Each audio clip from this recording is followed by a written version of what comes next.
Hi guys, welcome back to part 3 of this series, and this time around I'm going to be focusing here on MEYER Audio CKLVX.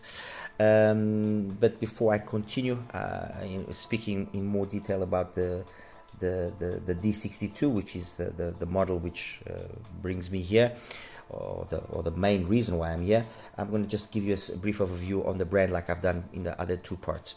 CKLVX, I first saw them mid 2023. What caught my attention at the time was some single DDs and this particular model here, which is the D41, a 1+4.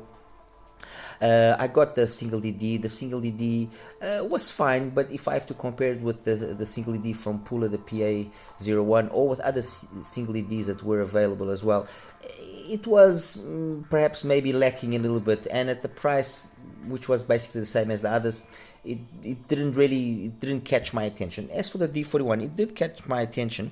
However, at the time, I thought that the close to $300 price that they were asking for this was a little bit ridiculous. It was nonsensical. It didn't make sense.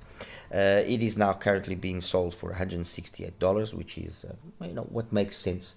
And like I said in part 1, this and the Pula PA02 are the same IM. Look, they sound the same. They've got the same graph. I don't know. Short of actually opening them up, I don't know. There has been talk that this uses a 7mm dynamic driver, the other one uses a 10.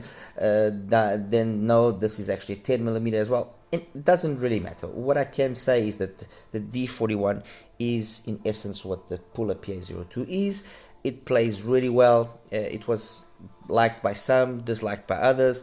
Some people criticized it because it was perhaps a little bit overly bright, and that could lead to some harshness. And like I've said time and time again, it's all about how good does it sound to you. If it sounds good to you and you enjoy it, then that's all that matters. And so take whatever I say as well with a grain of salt.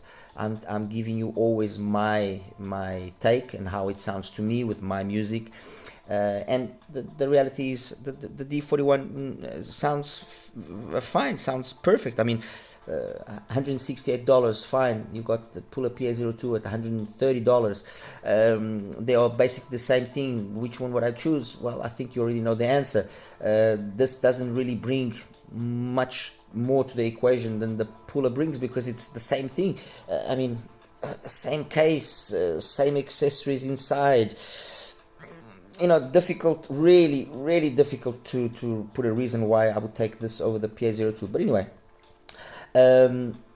what I will say is that the tips, like in any other IM, do make a difference. I've actually got the PA02 here using.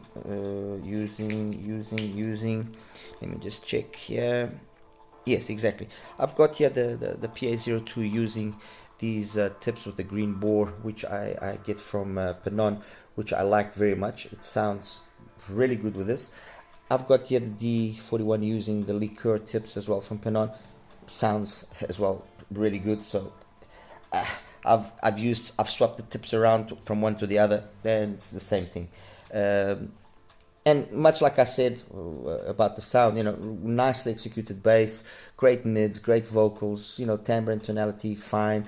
It can now, like I said, especially when you can compare it with all the IMs that I've been comparing here, it can come across as maybe being a little bit excessively colored, but it's never offensive. It's got a nice, fun, engaging sound. It's clean, it's detailed, it's fun. That's basically it. They then afterwards released the SL41, and there's two versions, the Mark 1, which I got here, and the Mark 2, which I'm waiting for it to arrive.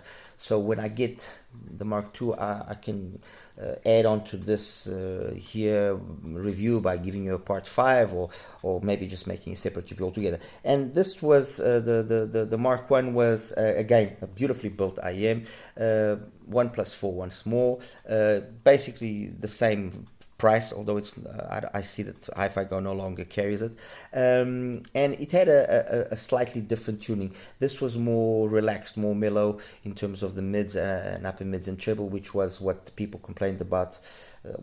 what some people complained about in the D41. So this was kind of more mellow in that presentation, and then a slightly different bass execution as well. Of the two, ultimately, the differences that exist here, basically you can say it's the same thing that exists between the D62 and the 53 from Zigat. It's that sort of difference. I ultimately like more the D41. It just comes across as the more interesting and more entertaining package of the two. They've now launched the D62, which is priced at $236. And the D62, well, first of all, it brings this brown case now. Okay, again, nice selection of tips, nice cable, which be it CKLVX, be it Jazeera, or be it Pula, they always have really nice cables. The cable is also modular, and the D62 is two dynamic drivers and 6 BAs. Once again, nothing to be said in terms of the shell. It's a beautiful shell, beautifully executed faceplate. I mean, really nice. In terms of the dynamic driver that's being used inside, it's a 10 and an 8 millimeter. So I'm sure that they have divided up the way that those two drivers are working. The 10 millimeter is working more on the low and mid range and mid bass frequencies, while the 8 millimeter already gives some more information in terms of mids. So it's not as focused in the bass as the 10 millimeter. So you could basically say that you have two dynamic drivers, yes, but one is focused mainly on the bass, so sub bass and mid bass, while the second unit is focused on mid bass and lower mids.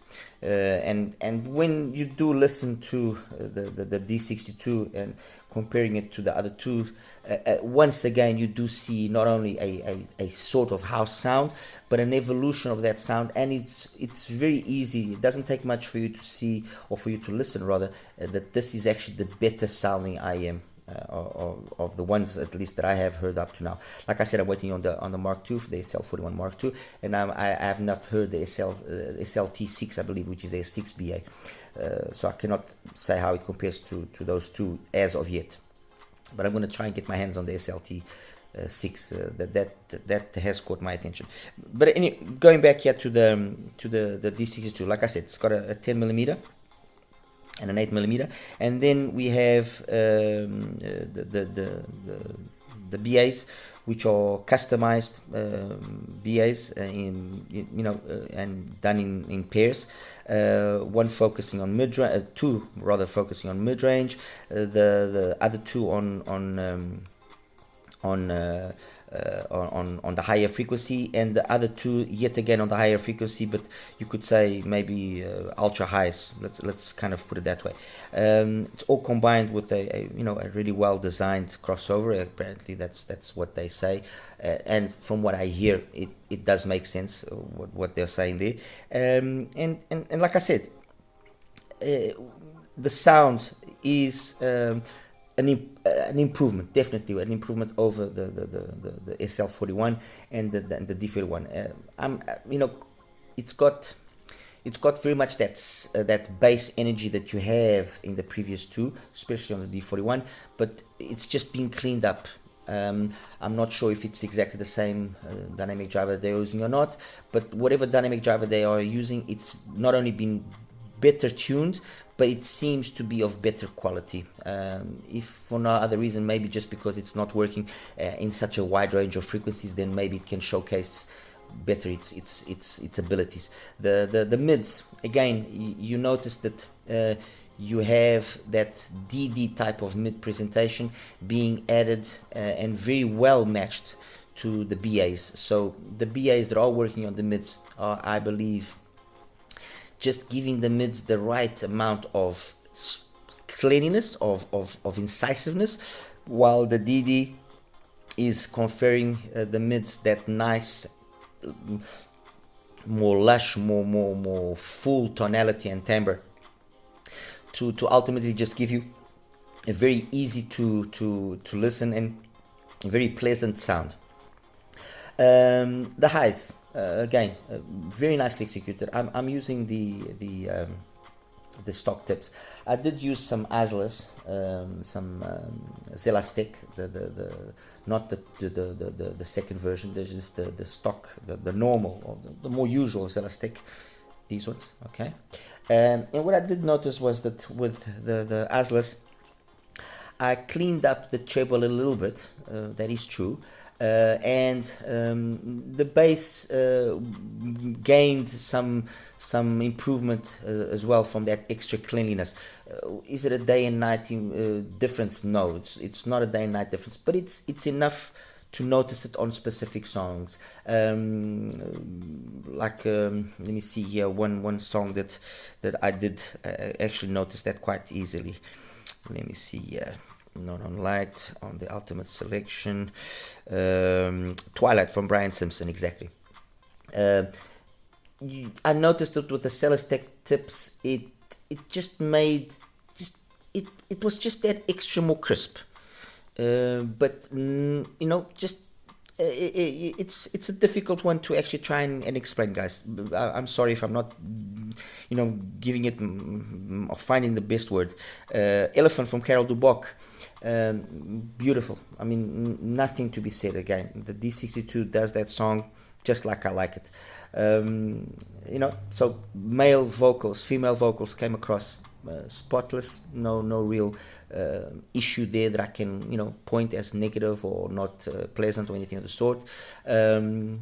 Upper mids and treble, I would say they are always good. They are always good, but yes, with a more careful tip selection, I think you can improve ever so slightly. While, for example, on the puller, the anvil, I didn't really see dramatic differences by changing the tips, and that's why ultimately I ended up just leaving these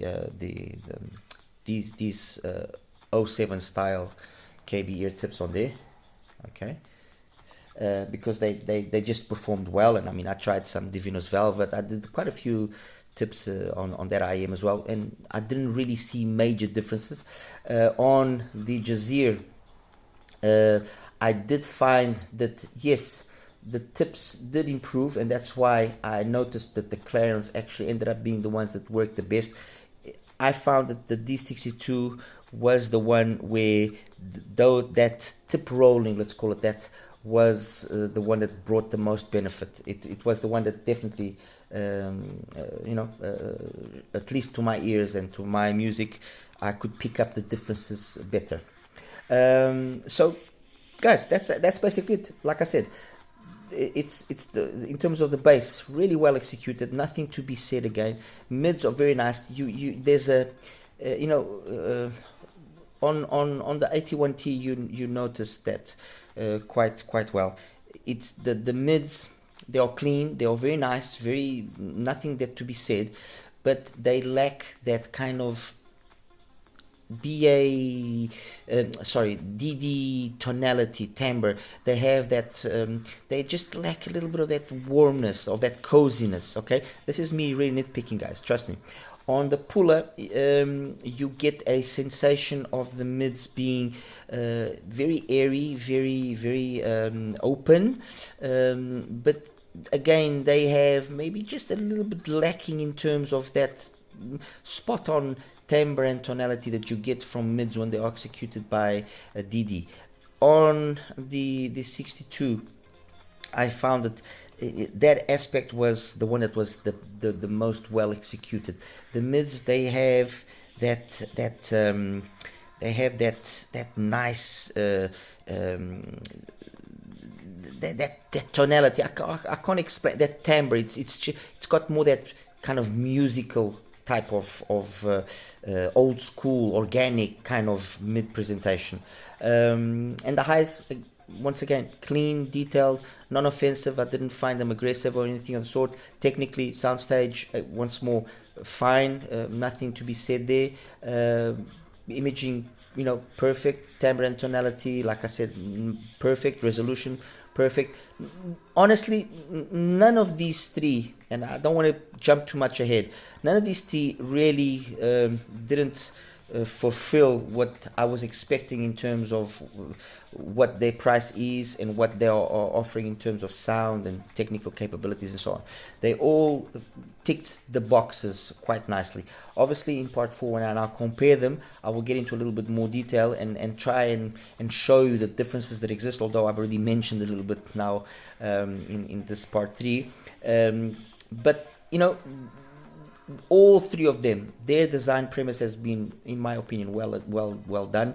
They've achieved the goal that they wanted to set out to achieve, and it's now a question of you guys deciding, do you want a more technically capable IM? Do you want a more musical capable IM? Do you like a cleaner, brighter type of sound? Do you want a more musical, more organic type of sound? Those are the factors now that you must take into account. Price, obviously, I mean, this and the T81, they cost basically the same thing, $240, give or take. The Anvil is significantly cheaper. I mean, there's roughly a $50 price difference there. It's money. There's no denying that. And obviously, there's also the other competitors at that price range. You know, yes, the Anvil does go into part 4 straight away with a big advantage because the price that it has is really good. I mean, put this into perspective. The price of the Anvil is basically the price of a Performer 5 and was for the longest time. You know, so, you know, keep that in mind. That already says a lot. While the other two, have got a slight price increase, which does of course mean that they have to have certain things to then justify themselves more or less over the competitors. All right, guys, part 3 done. I'll bring in our part 4. It's still possible, if possible, today, and we'll wrap it up afterwards. All right, you take care now.